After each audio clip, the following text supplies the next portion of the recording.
이른바 용인 캣맘 사건. 알고 보니 캣맘이란 사실과는 아무 상관이 없었죠. 예, 만 9살. 초등학교 학생이 용의자로 밝혀졌습니다. 이제는 사건의 호칭을 좀 바꿔야 될 것 같습니다. 용인 벽돌 투척 사건. 뭐 이 정도면 될 것 같습니다. 여하튼 충격적이죠. 저희가 지난 방송 끝 무렵에 용의자 검거 속보를 전해드리고 방송을 마쳤는데요. 방송 직후에 이 사건의 부상자이자 유일한 목격자였던 박모 씨한테 연락을 했습니다. 심경을 들어봤는데요. 잠깐 직접 들어보고 가겠습니다. 몸은 좀 어떠세요? 계속 치료하고 있습니다. 치료하고 있고. 네. 몸도 성치 않은 상황인데 용의자가 잡혔습니다. 그것도 초등학생이라고 합니다. 심경이 어떠세요? 많은 생각이 드네요. 그냥 기분이 별로 좋진 않아요. 여러 가지로 저는 그냥 생각했어요. 그냥 뭐 그럴 수도 있겠고, 뭐 애들일 수도 있고 그런 거에 대해서 그렇게 놀라진 않았어요. 네. 그렇게 놀라지 않았다는 이야기는 그러니까 이게 여러 가지 가능성을 사실은 생각하던 네. 와중에 아이들이 장난친 걸 수도 있겠구나라는 생각도 하셨던 거군요. 뭐 장난을 쳤다라기보다 예. 애들이 했을 수도 있고 어른이 했을 수도 있고 그 언론에 많이 나온 것처럼 뭐 캣맘 혐오일 수도 있고 잘 모르겠다. 항상 그렇게 말해왔었죠. 생각하고. 그랬군요. 사실 그동안 우리는 이제 뭐 누가 했는지 모르지만 표적을 삼아서 네. 던졌을 거다라고 많이들 추측을 했었습니다. 피해자도 그런 생각을 하셨었고요. 네. 근데 지금 나오는 건 그 초등학생들이 내놓은 입장은 낙하 실험을 하다 그랬다. 누가 더 빨리 떨어지나 어떤 물건이 더 빨리 떨어지나 3명이서 실험을 하다 그랬다라고 얘기를 하는데 그건 어떻게 생각하세요? 낙하 실험이요? 뭐 조사를 통해서 잘 밝혀지길 기대합니다. 좀 더 이 부분은 정확하게 수사해 주십사 부탁하는 거군요. 근데 정확하게 그냥 명명백백히 밝혀졌으면 좋겠어요. 예. 한 열흘 가까이 지나면서 제일 힘들었던 건 어떤 겁니까? 저도 이렇게 시간이 지나면서 불안하고 그랬죠. 빠른 시일에 안 잡혀서 저도 불안한 마음이 있죠. 당연히. 빠른 그런 것 때문에 힘들었죠. 마음고생이 심했죠. 그동안 이게 캣맘, 즉 고양이 돌보는 사람들에 대한 증오범죄일 거라는 예측이 많았습니다. 경찰에서도 그 부분에 무게를 두고 수사를 했고요. 그러는 바람에 캣맘에 대한 여러 가지 토론들이 있었어요. 뭐 그걸로 뭐 악플도 붙고 좋다는 사람 왜 그러느냐 또 옹호하는 분들, 반대하는 분들 뭐 이런 것들 때문에 좀 괴롭진 않으셨어요? 마음고생하진 않으셨어요? 네, 그런 거에 대한 좀 약간 이거는 엄연한 그냥 벽돌이 떨어져서 사람이 사망한 사건이잖아요. 예. 근데 화두가 너무 캣맘 이런 거에 맞춰주는 거에 대한 불만은 있었죠. 약간 논쟁이 좀 잘못되고 있는 것 같아요. 잘못된 방향으로 많이 가고 있지 않나 이런 생각을 했어요. 그런 생각도 하고 그것 때문에 좀 마음고생도 하시고. 네, 뭐 그렇죠. 그런 거군요. 알겠습니다. 이제 용의자는 잡혔습니다만 앞으로도 풀어야 될 부분은 많은 것 같아요. 앞으로 수사가 좀 어떻게 진행되길 바라십니까? 석연치 않은 부분들이 있잖아요. 석연치 않은 부분들? 그러니까 뭐 진술의 여부나 이런 거 막 진술하는 거에 대해서 진술만으로 끝낼 일이 아니라 정확히 아무튼 선생님들이 조사하시고 판단해 주셨으면 좋겠어요. 예. 억울함을 풀기 위해서라도 명명백백하게 사건이 좀 확 밝혀졌으면 좋겠다는 말씀이세요.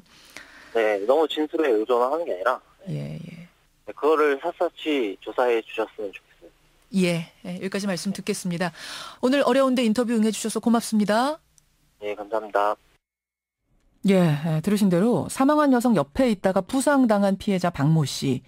진술에만 의존할 게 아니라 그러니까 아이들의 말에만 의존할 게 아니라 수사를 좀 확실히 해서 명명백백하게 전모가 밝혀져야 한다. 그래야 사망한 분에 대한 그것이 예의이기도 하다. 이런 이야기를 했습니다. 만 9세라서 형사처벌은 못합니다. 하지만 민사 책임은 물을 수 있기 때문에 수사가 정확히 돼야 하는 것은 분명한데요. 수사 과정에서 밝혀내야 될 의혹은 뭔지 전문가와 함께 짚어보죠. 그전에 여러분의 문자가 지금 막 들어오고 있는데요. 50원의 단문 100원의 장문 유료 문자 샵 1212를 열어두었더니 0738님은 형사처벌하면 안 됩니다. 0141님도 감정적으로 일처리할 문제 전혀 아니다 하셨고 반면에 김영은님은 초등학생이라 법적으로 처벌이 힘들다면 가해자 부모들이라도 이건 책임을 져야 된다. 6815님은 인터넷 발달해서 요즘 애들은 초등학생이라도 알 거 다 알기 때문에 처벌 규정 엄격하게 해서 책임지도록 해야 된다. 이렇게 의견들이 좀 엇갈려 들어옵니다. 경기대 범죄심리학과 이수정 교수 연결해보죠. 이수정 교수님 안녕하세요. 네, 안녕하십니까.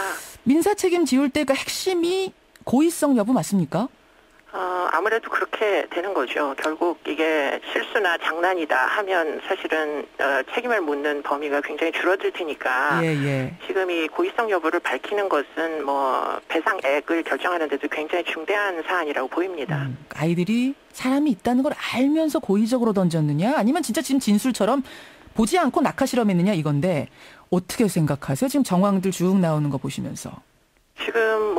지금까지 알려진 바로 따르면 이게 상당 부분 옥상에서 이제 이동을 왜 했느냐라는 부분을 밝히는 것과 연관성이 있다고 보이는데요. 그러니까 이 아이들이 3, 4호 라인을 타고 올라갔는데 왜 5, 6호 라인으로 옮겼느냐 그 부분이요? 네, 그렇습니다. 만약에 낙하 실험이 목적이었다면 굳이 이동해야 될 이유가 사실 없죠. 이동을 하기 위해서는 지붕을 타고 넘어가야 되는 굉장히 위험을 감수해야 되는데 과연 낙하 실험을 하기 위해서 그렇게까지 위험을 감수해야 될 이유가 있느냐 그건 사실 설명하기 어렵거든요. 그렇기 때문에 결국 그 위험을 감수하면서 지붕을 타고 5, 6호 라인으로 올라간 이유가 지금 가장 핵심적인 것이라고 보입니다. 그래요. 만약 고의성이 있었다고 판단이 된다면 그 얘기는 결국 낙하 실험했다는 진술도 이게 허위가 되는 건가요? 어떻게 되는 건가요? 그럴 가능성이 굉장히 높고요. 그리고는 지금 이 사건이 발생하고 즉시 초등학생들이 진술을 하는 것이 아니고 거의 일주일 정도를 부모님과 함께 시간을 보내다가 진술을 하는 거라서 사실은 그 대목도 어떤 사람이 어떤 식으로 지금 이 진술에 개입되어 있느냐를 밝히는 것이 나중에 이제 민사 배상 청구할 때 상당히 주요 요인이 될 것으로 보입니다. 근데 지금 부모님들은 전혀 모르셨대요. 경찰이 찾아와서 뭔가 수사하고 하기 전까지는 전혀 몰랐다 그러시는데요. 네, 그 대목은 사실관계를 좀 더 확실하게 밝힐 수 있는 최근에는 다양한 종류의 이제 노력들을 하시니까 최초에 어떤 진술을 했는지 그리고는 진술이 어떻게 바뀌어갔는지 또 거짓말 탐지기라는 것도 있으니까 그런 다양한 종류의 정황적 증거를 수집을 하는 것이 지금 필요한 일이 아닌가 싶습니다. 민사 부분은 그렇고요. 이제 형사처벌 부분인데 아이가 지금 초등학교 4학년, 만으로 따지면 9살이더라고요. 그러니까 소년범에도 해당이 안 되고 만 10세 미만이기 때문에 보호처분이라도 받는 그 촉법소년 맞습니까? 촉법소년에도 해당이 되지 않을까? 보호처분도 안 받는 거죠, 아이가? 네, 소년법도 적용할 수 없을 정도로 아이가 굉장히 어린 아동이다라는 기준이 적용이 되죠. 근데 이제 이번 사건이 나오면서 그리고 이전에도 유사하게 아파트 고층에서 물건 던져서 사람이 피해당하는 사건들이 이어지면서 처벌 연령을 좀 낮춰야 되는 거 아니냐 이런 얘기가 계속 나오네요. 교수님. 그러니까 지금 우리가 한 번쯤은 고민을 해봐야 되는 게 촉법 연령을 하한선을 좀 낮추는 방법은 필요하지 않는가 이런 이제 생각들을 해볼 수 있고요. 이것이 형사처분의 연령을 낮추는 거하고 혼돈이 되어서 논의돼서는 안 된다고 생각이 듭니다. 그게 무슨 말씀이십니까? 그러니까 촉법소년의 연령을 낮춘다는 얘기는 소년법을 적용하는 연령대를 왜냐하면 아이들이 요즘 빨리 성숙을 해가지고 지금처럼 이렇게 사고를 많이 내는데 촉법소년으로 아이들 어린 초등학교 한 고학년 정도 되는 아이들에게 교육은 꼭 필요하거든요. 그렇기 때문에 교육으로 중요하게 이제 집행이 되는 소년법을 범위를 넓히는 것은 굉장히 의미 있는 일이라고 보입니다. 그러니까 보호처분도 좀 받고 어디 들어가서 교육도 좀 받고 이 연령을 낮춰야 된다. 것도 받고 이런 연령대를 낮추는 것은 꼭 필요한 것으로 보이거든요. 지금. 그러나 형사처분의 연령을 낮춘다는 얘기는 아이들을 어른들하고 같이 뒤죽박죽해서 구치소 같은 데 갖다 가둔다는 얘기가 되는데 그것은 좀 9살짜리를 어떻게 40대 50대 살인범들하고 같이 구속을 시킨다는 건지 그건 지금 전혀 우리 한국 사법제도 내에서 준비가 되지 않은 제도입니다. 네, 그렇기 때문에 그 대목을 논의를 좀 명확하게 선을 그어서 지금 촉법소년의 연령을 낮추는 것을 한 번쯤 논의해 볼 필요가 있다고 보입니다. 지금 청취자 이은노님 9살 아이를 무슨 형사처벌을 하나요? 물론 분노도 있고 억울한 마음도 있겠지만 이건 사회가 책임져야 될 일이다. 이런 문자를 주셨고 반면에 2316님은 9세 초등학교 교과서에는 낙하 실험이 없답니다. 배운 후에 호기심으로 실험했다는 이 진술 틀린 것 같은데 이렇게 되면 부모가 위증교사죄로 처벌을 받을 수 있는 거 아니냐라는 강원성님의 질문도 있는데 어떻습니까? 이수정 교수님. 상당히 설득력 있는 이야기로 보이는데요. 그런데 그거 역시도 입증이 필요합니다. 그렇기 때문에 이제 이것이 그런 종류의 고의적인 사전적인 준비 때문에 이제 허위로 진술되는 부분인지 부모의 사주가 있었는지 이런 것들을 밝히는 과정이 필요하겠죠.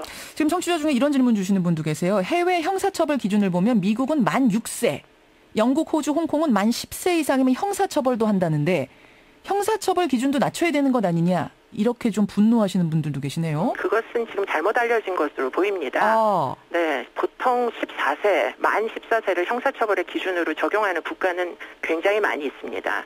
그런데 지금 말씀하신 내용 중에 촉법소년과 범죄소년의 연령대, 예컨대 처벌을 할 수 있는 연령대를 약간 혼돈하셔가지고 아까 제가 말씀드린 대로 촉법소년의 연령대가 낮은 나라들은 꽤 있습니다. 그래요. 그러니까 보호처분하고 교육하고 이거는 좀 낮지만 형사처벌은 한 만 14세는 돼야 되는군요. 다른 그렇습니다. 나라도. 어른들하고 같이 구속시킨다는 얘기가 되는 거거든요. 근데 이런 질문 들어와요. 부모들이 범행을 알았다고 하더라도 사전에 자녀이기 때문에 뭐 범인 은닉죄라든지 위증교사라든지 여기에는 해당 안 되는 거 아닌가요? 이 질문 어떤가요? 그럴 가능성이 굉장히 높고요. 예, 그 관대한 뭐 처분이 내려질 가능성이 높습니다. 예, 알겠습니다. 중요한 건 이게 아이가 저질렀다고 해서 그것도 나이가 아주 어린 아이가 저질렀다고 해서 덮고 갈 문제는 아닌 거잖아요, 교수님.